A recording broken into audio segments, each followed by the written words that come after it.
This week, Hal Goldstein tells what he hopes readers get from the stories in Meditating Entrepreneurs, Creating Success from the Stillness Within. It's possible to live a full spiritual life, a full life of joy and integrity, and at the same time be successful in the world. And they're not contradictory, but they work together.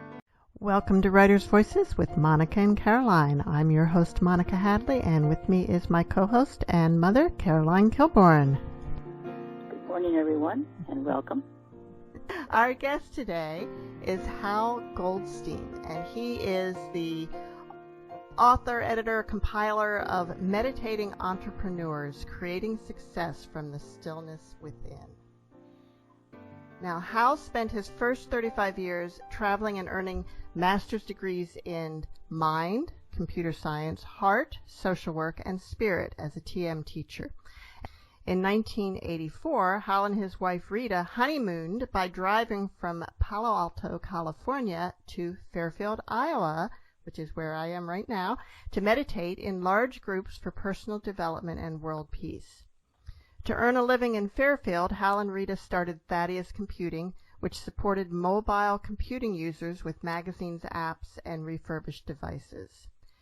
He semi-retired in 2011. Today, the company publishes the internationally distributed iPhone Life magazine and hosts the popular iPhoneLife.com website and podcast.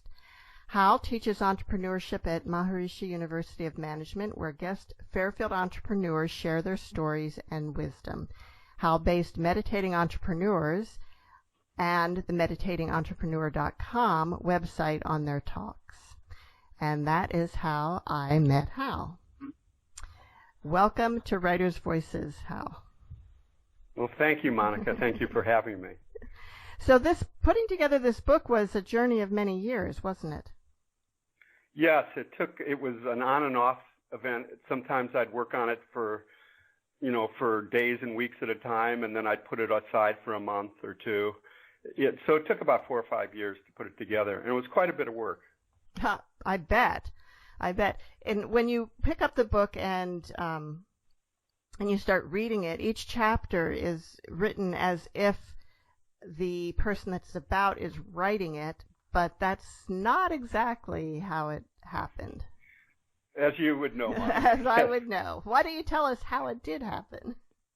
Yeah, just to step back, a number of people like myself moved to Fairfield to be part of this World Peace Project and for personal development with a Transcendental Meditation program.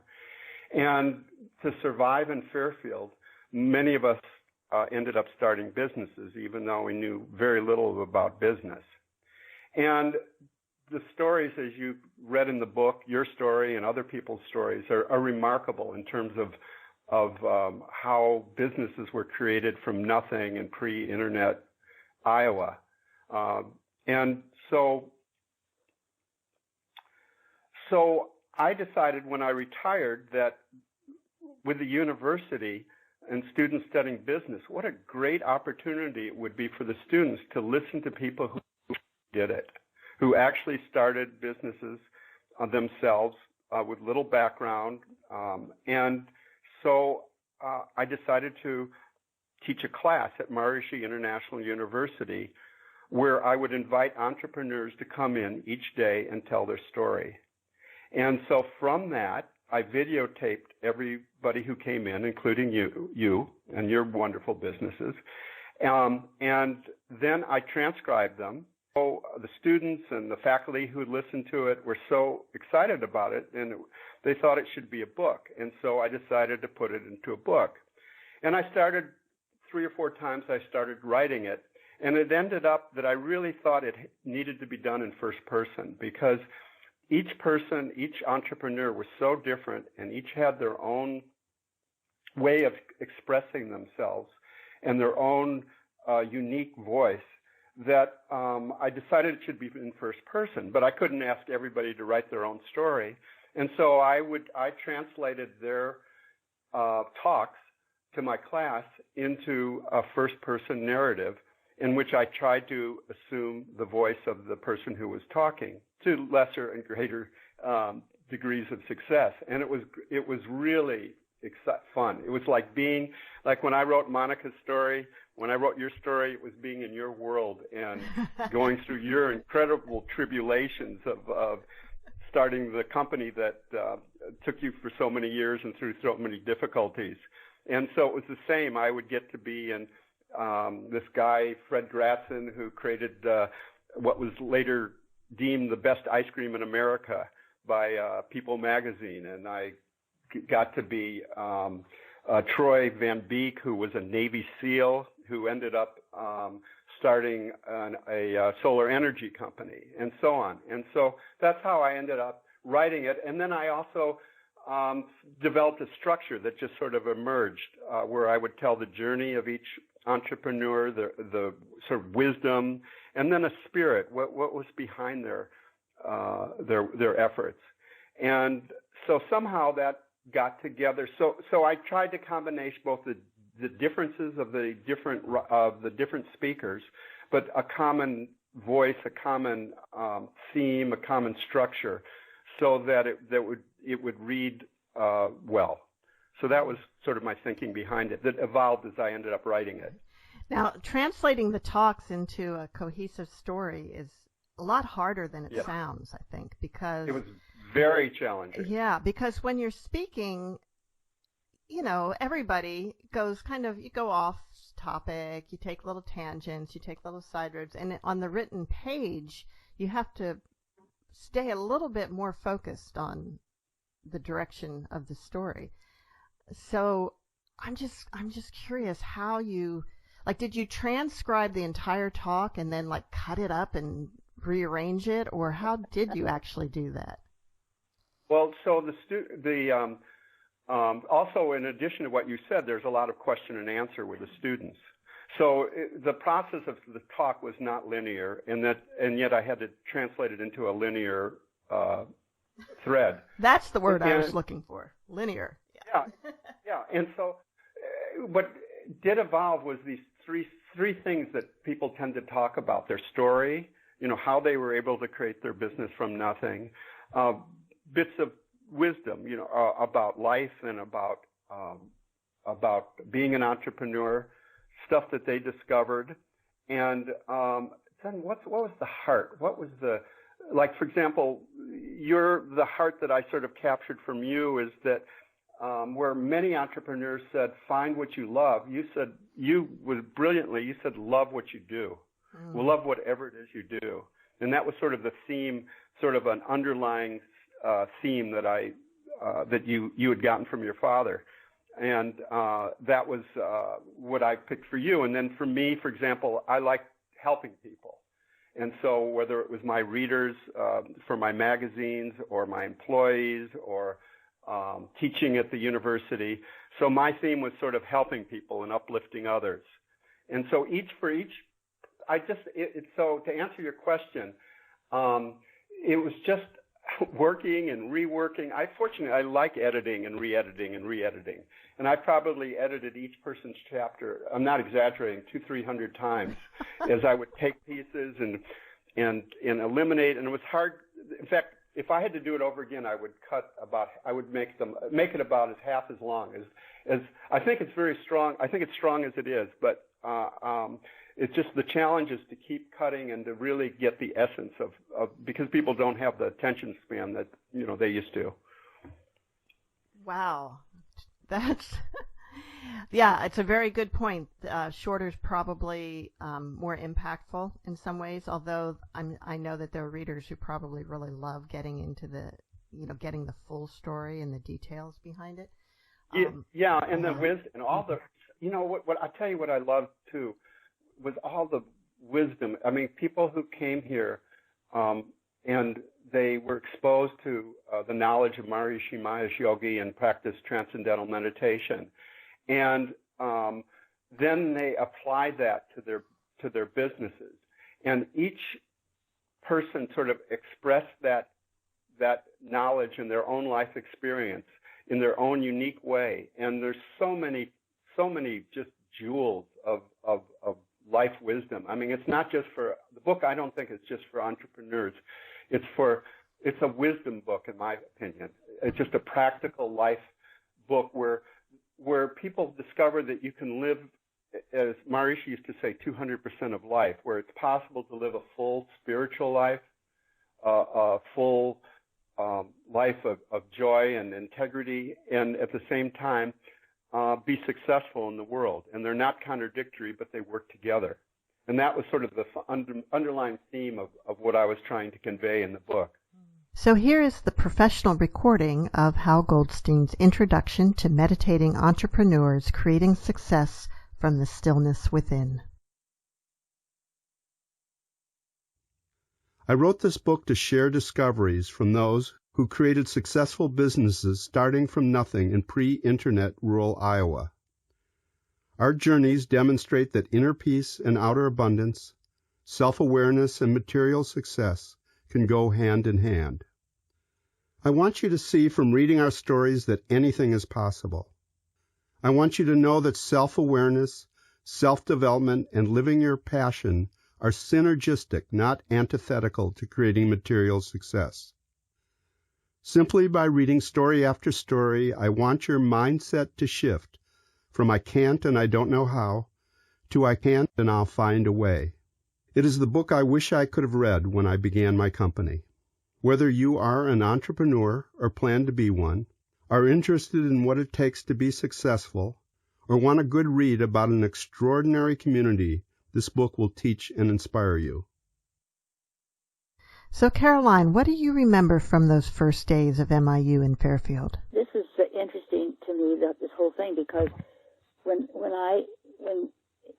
people first came to MIU and they bought Parsons campus and so forth, I interviewed the first two people that came, and one was Jim Bellalove, and the other one I can't remember his name. But people were skeptical in Fairfield about these people that were coming, because it's that meditation thing's a whole different lifestyle and everything, and so they were kind of skeptical. And I said, "Oh, don't worry, they'll keep to themselves. They'll be fine." And look what happened. So, Caroline, can I ask you a couple questions? Yeah, sure. Because I've been curious all along about how you. So now, so you were living in Fairfield at the time? Yes. We had just moved here about a year before. I see. And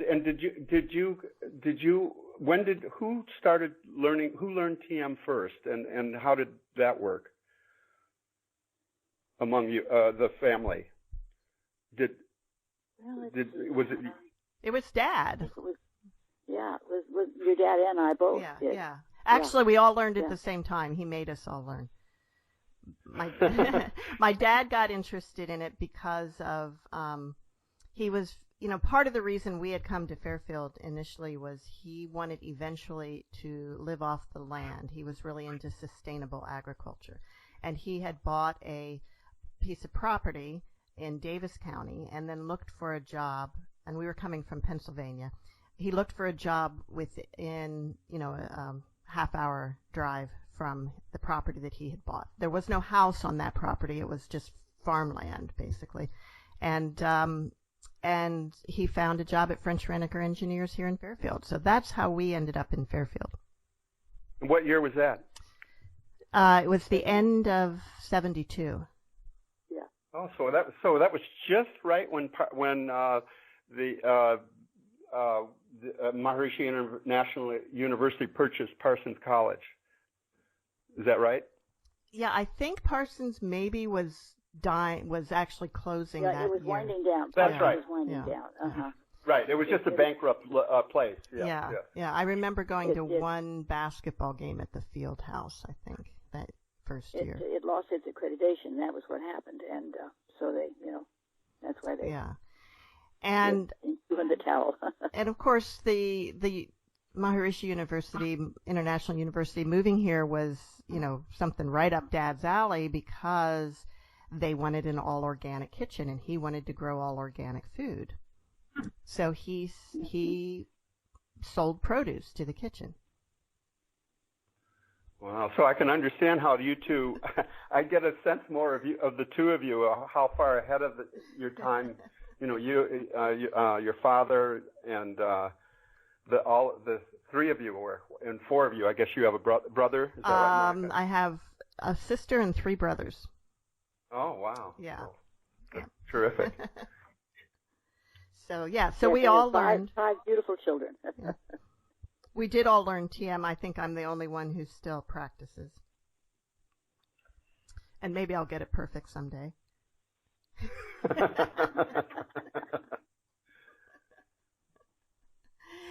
So anyway, Mom, when you are looking at this book, and I know some of your friends were interested in looking at it too.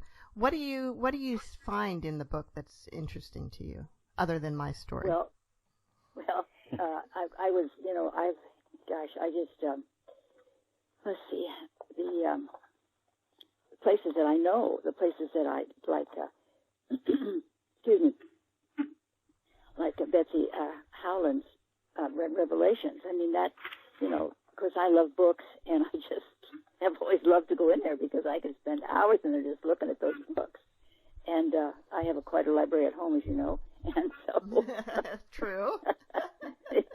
But it's just, and that was such a neat place, and the food is good, and the atmosphere is great, and also then the other one that I was interested in was Ron Beauvard, because the artistic things that he does with stained glass is just magnificent, and I have seen those around, and I think that the Sondheim has something that, don't they have some things in there? Yes, yes, they do, and and the Sondheim. I mean, that was just fantastic that they were able to, and I think one of the things that was interesting to me was that when the flood happened, and the big place in Iowa City that had all the things that happened, Hampshire, venues, yeah, the Hampshire, then they had nowhere to go, and so Sondheim inherited some of those people, some of those things, and so then there we go, And the Sondheim is our community theater convention center. It's 500 some seat theater, I believe, and yeah, we get some great acts there. Things that normally I used to drive to Iowa City, which is over an hour away, which I love going to Iowa City, but during the winter and it's nighttime, and the show gets out, the event's done at 10 o'clock, and it's much easier to just go here to see the touring musicals and concerts and acrobatic Chinese acrobatics, ballets. It's great. Yeah. It's great. And so think about this COVID thing. I'm really missing all the things that we used to do. Yeah. Yep. Yeah, one of the great stories in there was about our mayor, Ed Malloy. Yes, that's another one I enjoyed too. Yes. And how he sort of, yes, I would imagine you would as a earlier Fairfieldite, because one of the things you were talking about, Caroline, was the fact when you had all these people coming in, and with really different, you could say, if you're going to generalize, different values and different ways of looking at the world, all the people from all the world, throughout the world, that came to this small town in Fairfield. And then you had folks that lived here that had been farming for generations or manufacturing, and there was sort of a natural cultural clash. And usually with a university, there's always a town and gown kind of separation, and this was probably more exaggerated.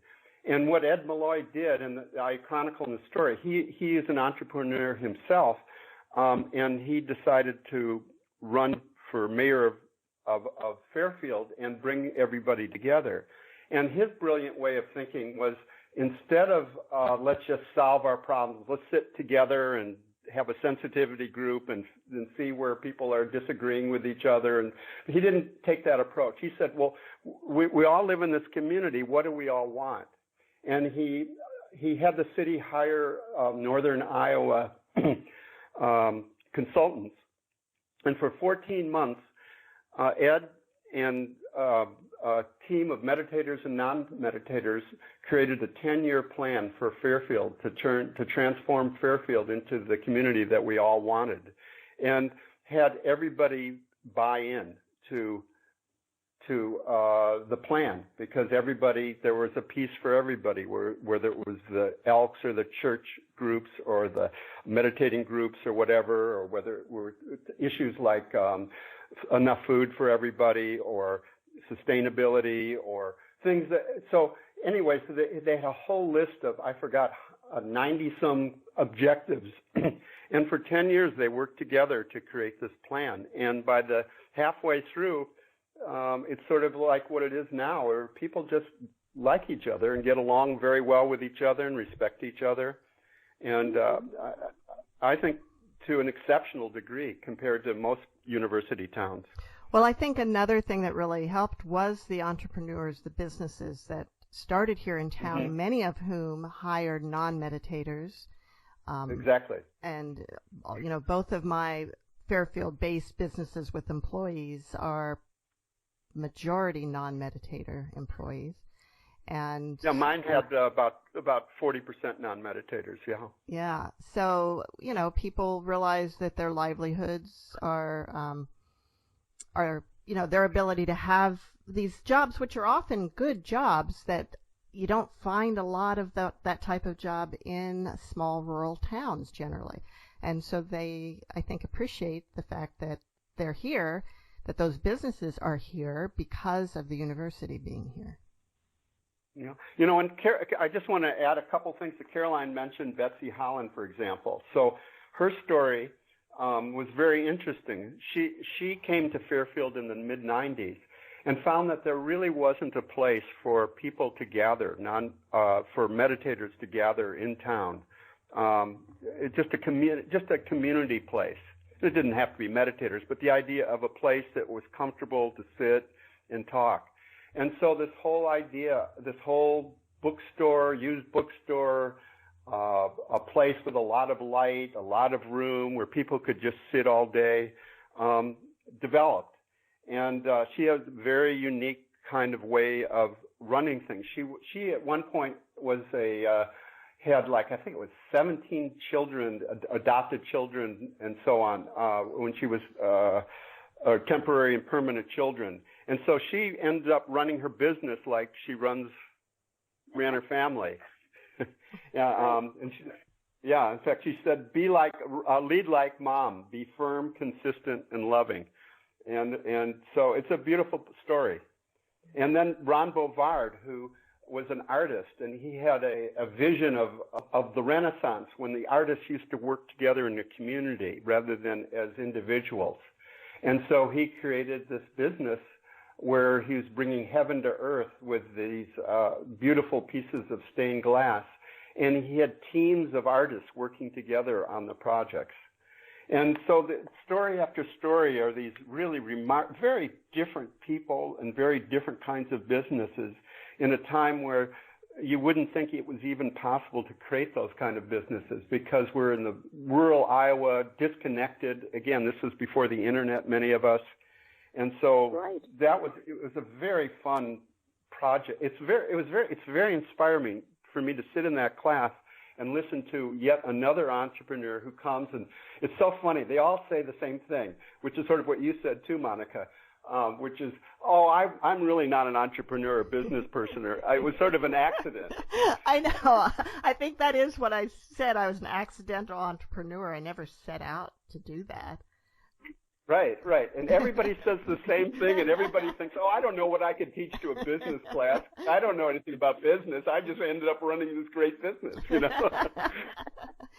You're listening to Writers' Voices with Monica and Caroline, and our guest today is Hal Goldstein, author of Meditating Entrepreneurs, Creating Success from the Stillness Within.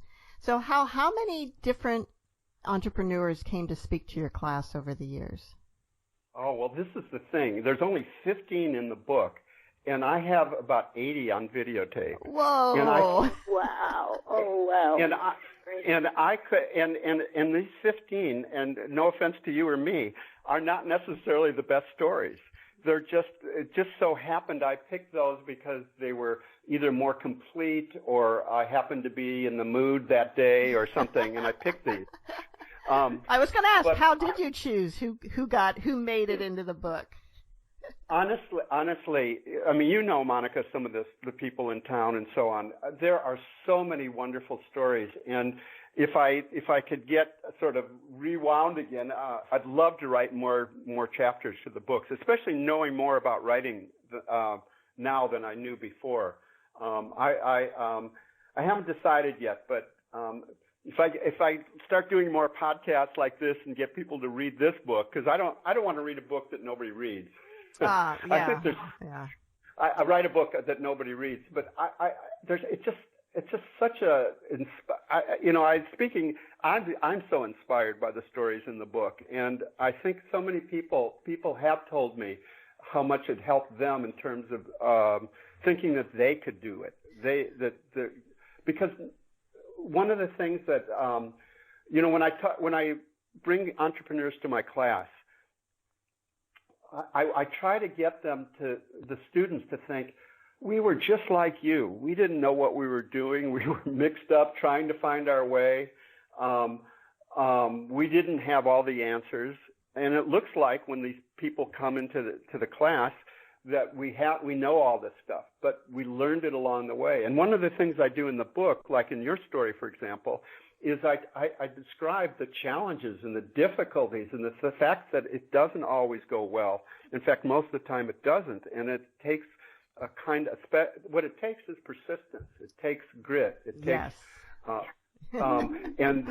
and that's the one thing in common with all of us, I think, is that we all there are a number of things in common, but I think the thing in common with all entrepreneurs and all people that are successful in life is grit. It's being persistent. It's having a passion towards a particular goal, but it's that persistency is the key. I couldn't agree more, because sometimes people just give up way too soon, but other times, but I think I say this in my chapter too about I've also seen entrepreneurs who stuck with it way too long. And yes. Yeah, and you have to know when your plan isn't working. That doesn't mean you quit. It means you look at what the market's telling you. Yes. And that's how you became successful. Absolutely. And I expect that your business, you had a few pivots along the way. You want to hear one of the funniest pivots? Yes. And one of the extraordinary pivots was I'd been doing this business since 1985, writing magazines and newsletters to support people how to use their mobile devices like laptops and palm tops and so on. And so in 2008, there was a confluence of events, and my business had been doing pretty good and pretty stable all these years, and we were supporting writing about Microsoft-based smartphones and pocket PCs. And in 2008, two things happened.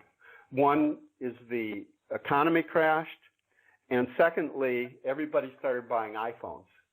And consequently, nobody bought our magazine because nobody, with the market low and people interested in the iPhone, all of a sudden a steady cash flow of newsstand revenue and subscriptions, people literally stopped buying. And so I ended up, and I always had a kind of policy where I wouldn't want to lay off anybody unless it was absolutely, necessary. I had to lay off my entire business. I mean, I basically thought I was going to have to shut down. And so what I ended up doing, I had two of my people, Richard Hall, who you may know. He had been working for me for over 20 years as my editor. And then a woman named Marge Enright, who was such a good customer service person that people used to call her because they liked talking to her. Oh my goodness! and so I decided I had this idea that with the iPhone, going, I asked my Richard and Marge. I said, listen, I have this idea. You're going to have to go into unemployment insurance because I can't pay you. But if you're willing to work for nothing, we can turn this thing around, then there'll be a bonus for you. And so I had a lot of loyalty. People, and people trusted me, and thank God, and they were great people. And so what we decided to do was, instead of writing our next issue of Pocket PC magazine, we decided to write iPhone Life magazine. And so even though we knew nothing about the iPhone, in 3 months, we produced the next issue of our magazine. And because we had a subscription base, and because we had this very broad newsstand distribution that went to newsstands all over the world, we just said it was smart. iPhone Life magazine, use the same code, send it to our subscribers in the newsstands all around the world. And of course, the subscribers had the option to cancel their subscription and get a refund.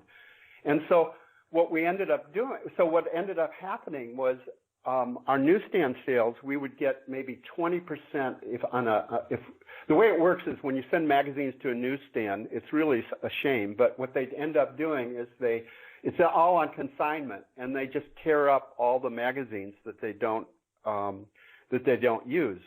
And so we would sell on average about 1 out of 5, 20% of the magazines we sold. Wow. We sent to the newsstands around the world.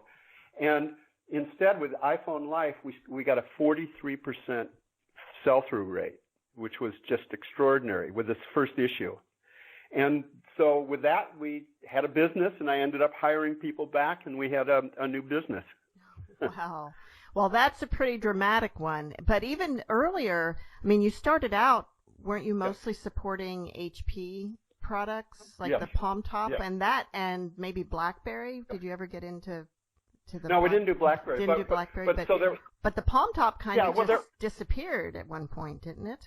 Well, actually, so there were sort of 3 key transition points. So we started off doing Hewlett-Packard laptops, and then it was done in Corvallis, Oregon, and we did it from 1985 to 1990.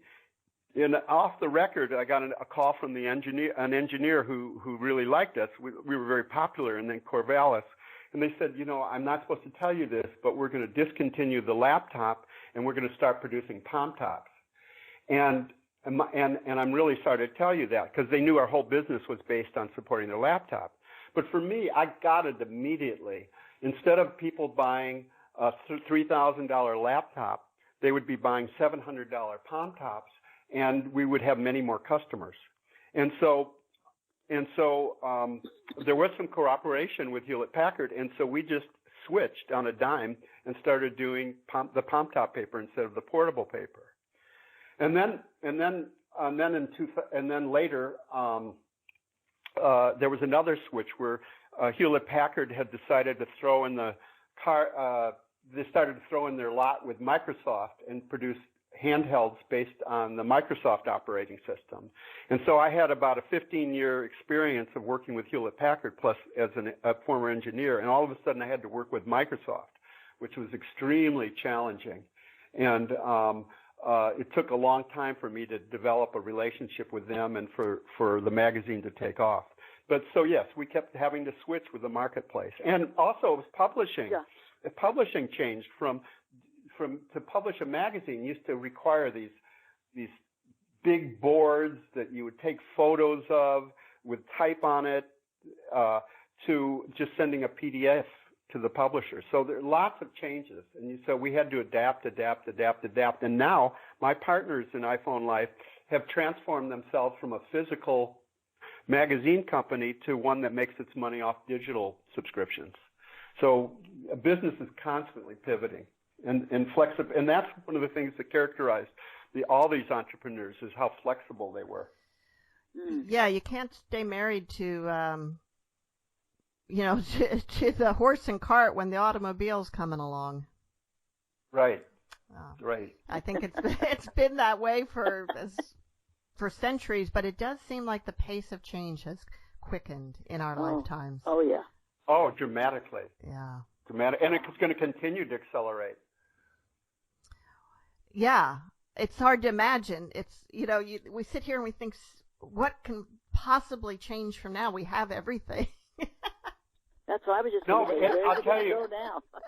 Well, no, it's going to go. It's going to go. It's huge because the problem is the human mind is used to thinking linearly, but it has to think exponentially if it's going to keep up, because there's so many technologies. Like you've heard of like computers.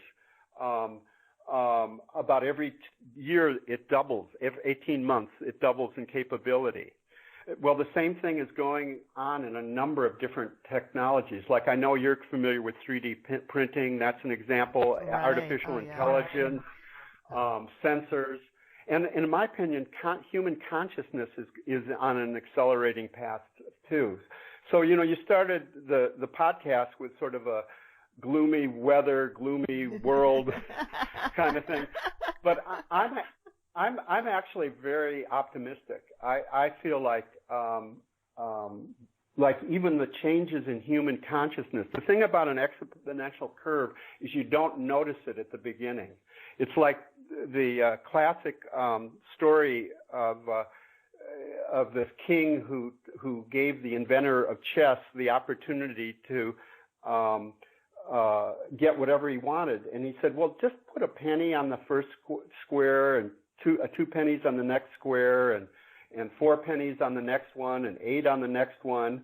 And the king thought he got a great deal, but he would have gone bankrupt if he was able to fill the checkerboard with 2 to the 64th number of pennies, and that's the way. Any exponential, like you don't notice how computers or artificial intelligence or 3D printing or any of those things, or human consciousness, in terms of the growth of human consciousness, is really taking place underneath the surface. And so I'm really very optimistic in terms of both the transitions that are taking place underneath the surface, and even on the external world, the kind of prosperity we'll be able to live in. Especially if human consciousness can expand and be more holistic in its expression, which I think is happening with meditation and other movements where people are experiencing the transcendental reality every day. Well, Hal, I agree with you. I actually like gloomy weather. I like rain, rainy days, because I feel like it's a chance to kind of rest and. Even though it's not like I stay in bed or anything, I'm working the same as always, but it just feels a little more restful and peaceful and a chance to recharge. And I also, like with the situation in the world today with COVID-19 and some of the other things that are going on in the world, leaving aside the environmental issues, but other than that, I feel like all of these things are opportunities for us to reinvent how our society works. Because you put up, normally you're going along and everything's working kind of okay, and so it's hard to just like put the brakes on pause, reevaluate, and go off in a different direction. Well, COVID has put the brakes on for us, and so now we have that opportunity. The environmental things, the fires and things that are probably linked to climate change, that's the one that I have a hard time being optimistic about. But still, I guess I'm optimistic about it.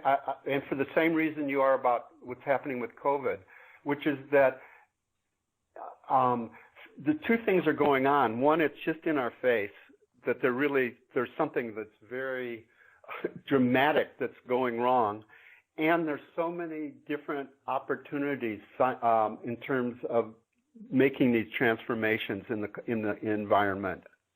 And I guess I'm just a believer that that man's and woman's propensities to survive and to thrive is stronger than to destroy itself.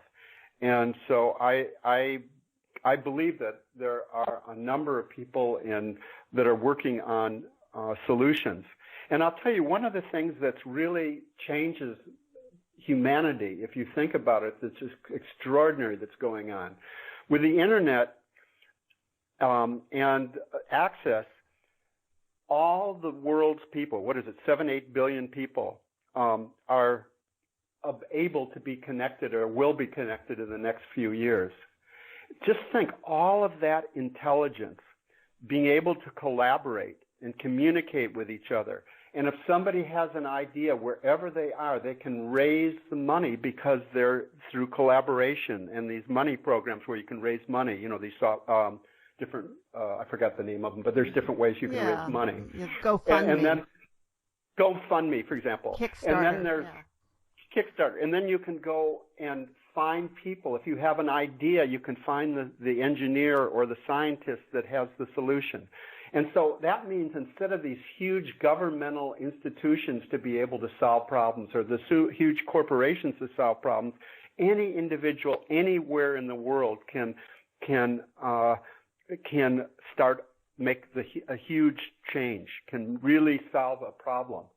And you've got all this intelligence, and then all that intelligence combined, it's just a different kind of humanity than we've ever experienced before. I had never thought about that before, but that is so true. That is just, we have unlimited possibilities ahead of us, don't we? Yes. It's quite extraordinary. And, one of the things that drove us to Fairfield, many of us who moved here, was Maharishi saying that we're about to experience an age of enlightenment, that we're at the dawn. Mm-hmm. And the problem with the dawn is that most people aren't up, and they don't know that it's That's true. and it's darkest before the dawn. And it's the way I like to think of it also is, if you lived your whole life in winter and somebody described spring to you, you wouldn't believe them. I mean, who would believe that there's these leaves and green and birth and all this stuff? We know everything is cold and frozen and all that. And so it's just our experience is just seeing all this negativity. But I think the spring is coming. The dawn is here. See, I told you we had an uplifting show today. Yes, we do. You're listening to Writers' Voices with Monica and Caroline, and our guest is Hal Goldstein, author of Meditating Entrepreneurs, Creating Success from the Stillness Within. And you have a website associated with this book also, correct? Yeah, it's it's one of the easiest way to go to it is if you just type in hal.tips, and then it'll forward to meditatingentrepreneur.com, or meditatinge.com is another way of getting there. Meditatinge.com will get you there. Great. But I encourage people just to go buy the book. Definitely, yeah. One of the fun things, and Monica, because you did it, and we're going to hear an expert from you, I think, in a little while, is that I had all the entrepreneurs read their chapters. And so almost all of the 15, I think 10 or 11 of the 15 read their own chapters and recorded it. Another meditating entrepreneur that I'd love to write about is Jeffrey Hedquist, who produces audio content and radio commercials. And he produced this Audible book for us. And so it's really a fun listen to. And the nice thing about the book is each chapter is independent. So you can as your mom did, you don't have to read the whole book. You can just read the chapters you want to read, and they're self-sufficient. And I'll say, I know everyone in this book, some better than others, but there's a lot I learned about people, and I haven't read every chapter yet, but everybody's story is really fascinating. It is. Yeah. And it's great that we have a professional recording studio right here. It's actually out in a barn, almost. It is. Out in the middle of nowhere. And it's lovely. And it was an interesting experience for me to record. Of course, I'm used to recording because I've been doing this podcast for 14 years now. But but being recorded professionally was a different experience. Yeah, so you're in this little room, and you've got earphones on. You're not talking to anybody except that little voice in your head. Yeah. Because you better repeat that one. Yep. And it's nice because I know they're going to do all the editing here. If I mess up, as we're going along, I'm making notes of where in the file. I'm going to have to go back and smooth things out a little bit. But this is actually maybe a good time to play a little bit of my Audible recording from my Good. story. Can I introduce it a little bit? Please do. Yeah. So I got three parts of your chapter. The first is the very beginning when you sort of give an overview of how you became an accidental entrepreneur, and then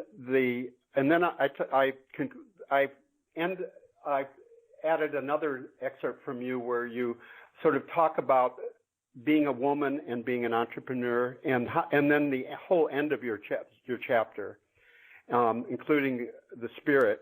And then finally, I think you're going to play Jeffrey Hedquist, the fellow whose recording studio we went to. At the end of each chapter, I sort of have the top, what I call tweets, the best points. And so Jeffrey reads those points, and then because it comes from an academic kind of point of view, I ask sort of questions to get people to think about the story. And so those are the three things that you'll end up playing. And you get to hear professional voice talent from Jeffrey Hedquist. From Jeffrey. Yeah. Which was really and great. The book is all like that. So the different people read their or you read about their story, and then there's these summaries at the end. Okay, here we go. I didn't set out to be an entrepreneur. In fact, I began my adult life as an 18-year-old mother and college dropout. My goals were to make a decent living and to make a difference in the world. Entrepreneurship provided both. At 22, I had just moved to a new town with my husband, 4-year-old son, and infant daughter. My husband worked 12 hours a day. We didn't have much money and lived in a basement apartment beneath our landlords. One day, after visiting my grandmother, I returned to discover that my landlady had left a nasty note in my apartment. I was angry and upset. She had invaded my privacy and criticized my housekeeping. I called home and told my father what happened. He said, "Why let this woman upset you? You did nothing wrong. You're giving her power over you. Forget about it." A few weeks later, my dad died while hiking in the Grand Canyon. That last conversation with my father remains with me. I am the one responsible for my happiness, and I have complete control over my attitude. When my father died, I became an accidental entrepreneur.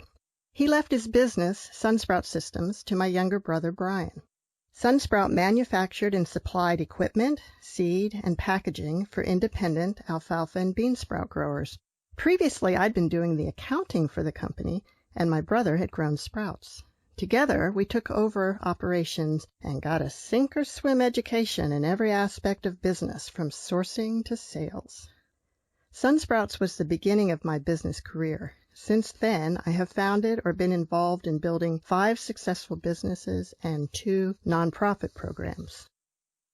And here, read by Jeffrey Hedquist, are the 12 ideas that Hal pulled out as my tweets and a few thoughts to ponder. Monica Hadley's 12 tweets. 1. With perseverance, anyone can succeed. Give everything you have, no matter how challenging, no matter how tedious, no matter how long it takes. Until you quit, you haven't failed. Many new businesses have no accounting system. Without numbers, they don't know where they stand, and it is difficult to make good decisions. 3. Take responsibility for everything in your business, even things not your fault. If an employee messes up, take responsibility. You either chose the wrong person, didn't give proper training, or didn't manage properly. 4. Trust, compatibility, mutual respect, and complementary skills are what makes partnerships work. Success usually comes from pairing a visionary sales-type person and a strong financial person. 5. Meditation helps, but if you want nature's support, you must give nature something to work with. Show the universe that you mean business, that nothing can stop you. The universe will take note. 6. Investing in yourself means getting in the arena, taking action so you can learn. Win or lose, the skills you develop, the experience you gain, and the friends you make form the basis for future success. 7. The problem is thinking you have a problem. Problems are opportunities. If you have a problem, other people have the problem. If you solve it, you have more business. 8. Knowing what to do requires pulling together everything you know and then going inside for the answer. Just be sure it's not your emotions talking. 9. As a woman, you don't need to deny your femininity to be successful in business. The most important thing is to believe in yourself, to have confidence. 10. Customers aren't always right, but you can make them feel right. 11. Some people think that they must find the thing they love to do. Instead, you need to enjoy whatever you do. Love what you're doing, and you'll be successful. 12. Business success comes from knowing when and whether to pivot. Stick with something long enough to see if it works. Look for hints of progress before making a change. It can be challenging to stay focused and not get distracted by the next great opportunity. Thoughts to ponder. 1. Are you a structure or a flow person, or both? What does that mean for your business? 2. In creating your business, would you prefer to partner or do it yourself? What are the pros and cons? 3. Monica never gave up at Aeron. Persistence is the one quality that all entrepreneurs have. Is that a quality you have or are willing to develop? So, Hal, you've organized the book into, 6 different kind of... 5 different sections. 5 different Oh, sections? 6. No, you're right. Yeah, 6. yeah. No, you're 6. And how did you, was that really obvious to you, how that came about? No. No. So I basically decided when I had these 15 different chapters, as I was sort of going towards the end, I decided, well, I really ought to organize them in some way. And so I just kept playing with the different folks, and because I had about 3 or 4 different structures of organizing it. And then the one, should I just go through them quickly, what Sure. they are? Because Yes. it's sort of fun. So the first section I called Following Their Bliss. And I had 2 people that couldn't be more different in this section. One is Fred Gratson, who his story is, I really recommend everybody read his story. It's just hilarious because he has sort of a whimsical way of describing how he ended up creating a publicly traded company, and he ended up serving his ice cream that he created on a different company to Ronald Reagan and the White House lawn. And his story is just, you wouldn't believe, talk about weird stuff that goes through. And he's all about doing things that are fun. In fact, there's just a wonderful quote from him. He wrote a book called The Lazy Way to Success. And here's what he says: what successful people call hard work is not work and not hard. It would be less misleading, more inspiring, and more truthful for these same people to exclaim how their love for what they did brought them to their goals. So he has sort of a very radical kind of point of view in terms of what it takes for business. And his whole thing was follow your bliss. And Janet Atwood, another entrepreneur, who's actually internationally known, she created a whole company about finding your life purpose, following your passion, and based on a book that she wrote called The Passion Test. And then the second section I called Serving the Community. And that's where I tell the story of Ed Malloy, the mayor, and Betsy Holland, who has this wonderful bookstore we talked about. And then the third one, we have a number of different artists that became business people. And so I told the story of 3 of them. George Foster is a book cover designer, and he's become the leading independent book cover designer in the United States. Ron Beauvard, who you've heard about, who creates stained glass. He was he did his own artwork for many years. And Jim Davis, who was a photographer, and he created a business that memorialized people's success, running marathons, graduating, and so forth. And then, to me, in some way, if not the heart, but the I don't know what to say, the structure of the book was the section that you're in, Monica, which is what I call making business work. And most people think of entrepreneurs as sort of these wild-eyed, I'm going to throw the dice and just go for it kind of people, as you called it in your section, fairy dust people.